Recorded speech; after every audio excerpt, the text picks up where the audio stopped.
The important thing to say over and over again is that I was absolutely aware of my good fortune.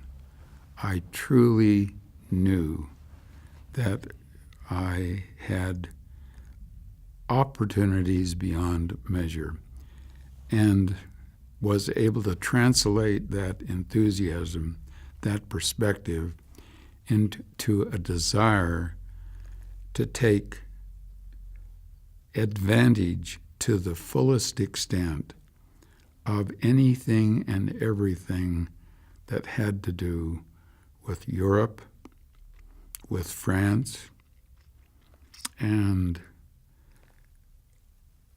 all ancillary to that, culture, history, geography, and religion. So studying, of which I had lots of time to study, was always a priority. I had a little room, attendant to the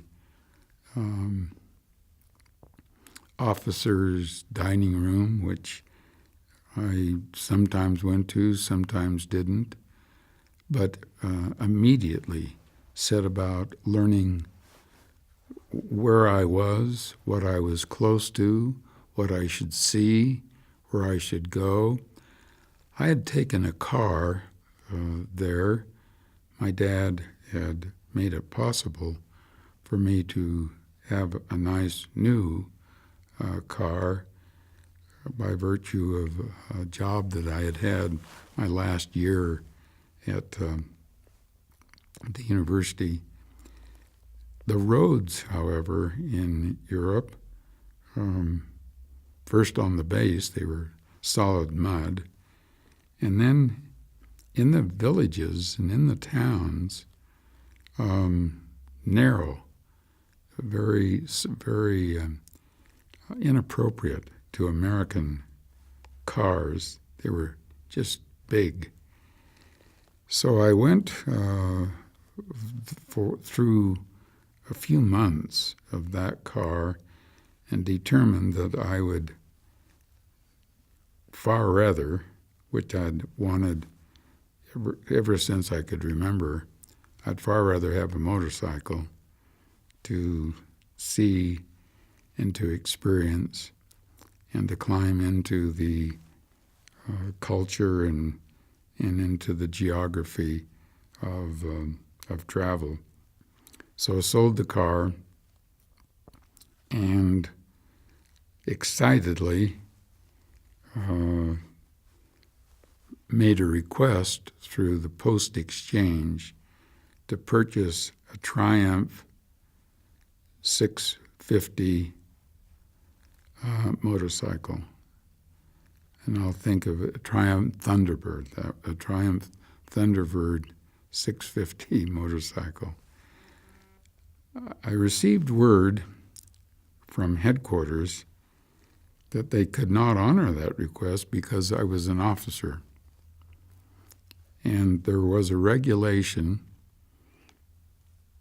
among the many regulations and restrictions and advisories in the military that officers and gentlemen could not own a motorcycle. So I went to my commanding officer, said, Alan, you can't, if it's a regulation, that's the beginning and the end of it.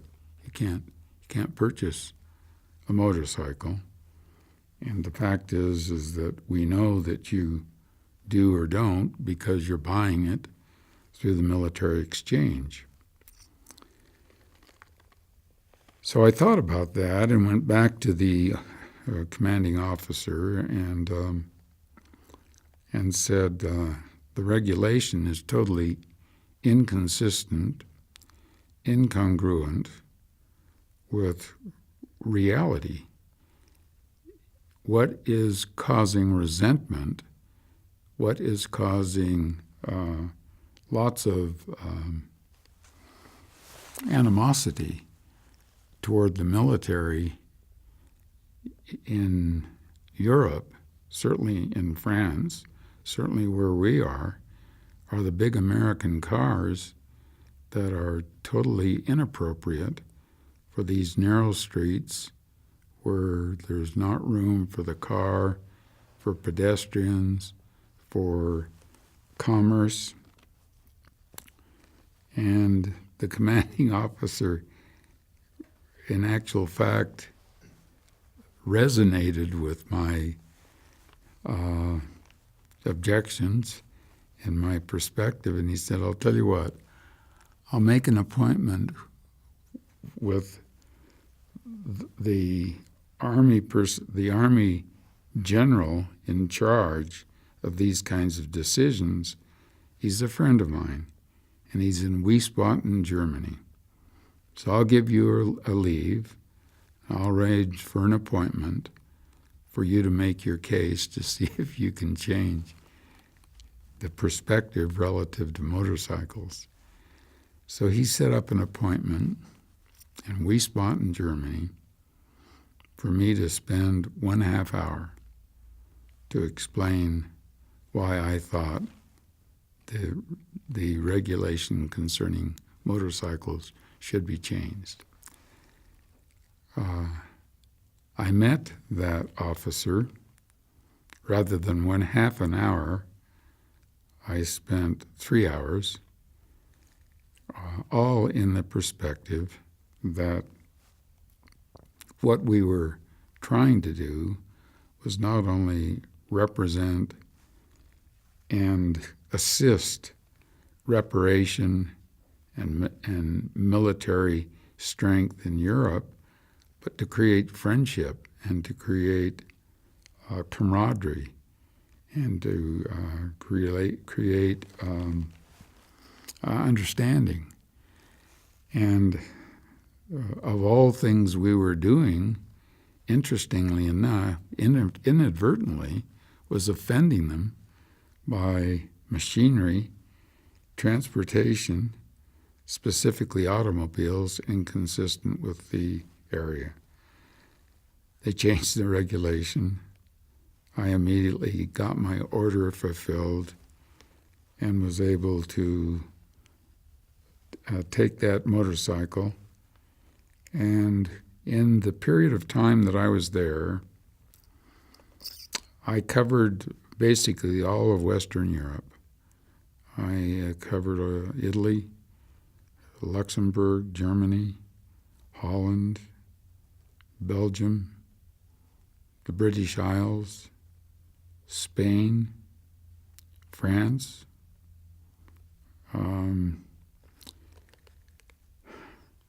I have no idea where the energy came. I did it with a sleeping bag and a tarp. Only a couple of occasions did I have a friend. I did talk two friends into getting motorcycles with me, but one only would go to Paris.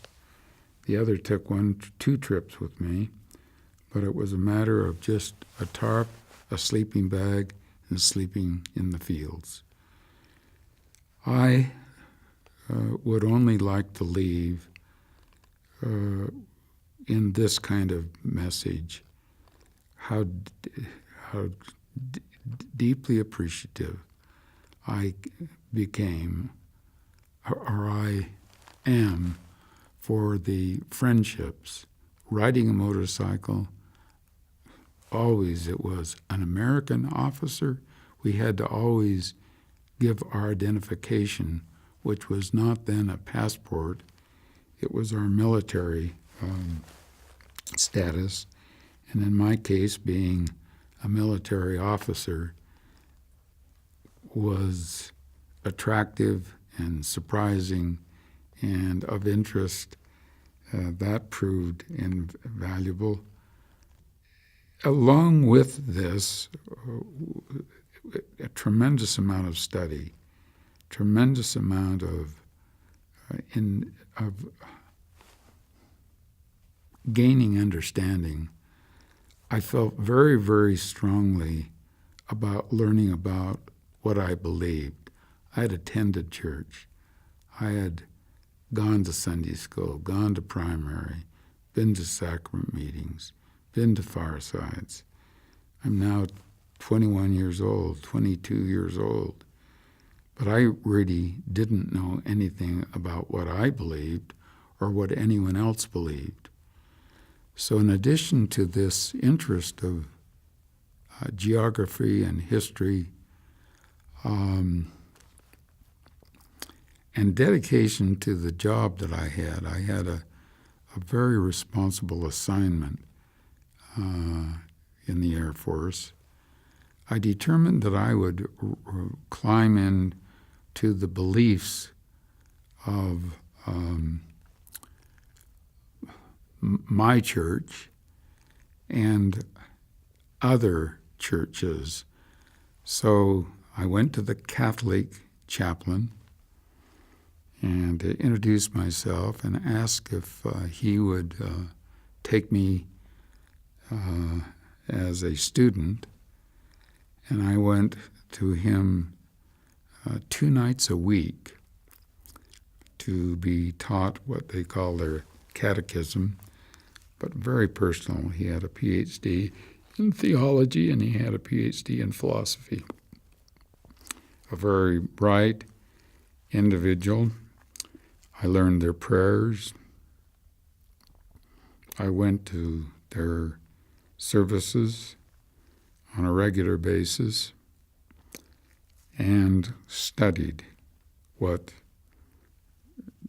tens of millions of people believe. I also went to the Protestant chaplain, and he was an individual, and he had a PhD in history as well as one in theology, and I met with him 1 night a week. So whenever I was able, 3 nights a week were dedicated to gaining an understanding of religion, beliefs, differences, and then I studied. I studied the history of the Mormon Church. I studied the doctrine of the Mormon Church. We had a little branch in Chattereau, all families, just a small branch. Could very well have gotten totally lost over there, but I became a really active member, a close friend, and in the meantime, I am learning about, studying, and praying about, and doing anything I can to figure out the world of religion, my place and desire to my place and desires as it relates to religion. That 2-year period of time, as it relates to growth, development, maturity, with all thy getting good understanding, active duty in the United States Air Force gave Alan Brown truly. I went from boy to man in every sense of the word. When I was released in April of 1955, compared to when I went in April of 53, it was as if I had grown from child to truly a man that my mother and dad could be proud of, my church could be proud of, my friends and neighbors could be proud of. The United States Air Force simply meant everything good in terms of growth and development for Alan Brown.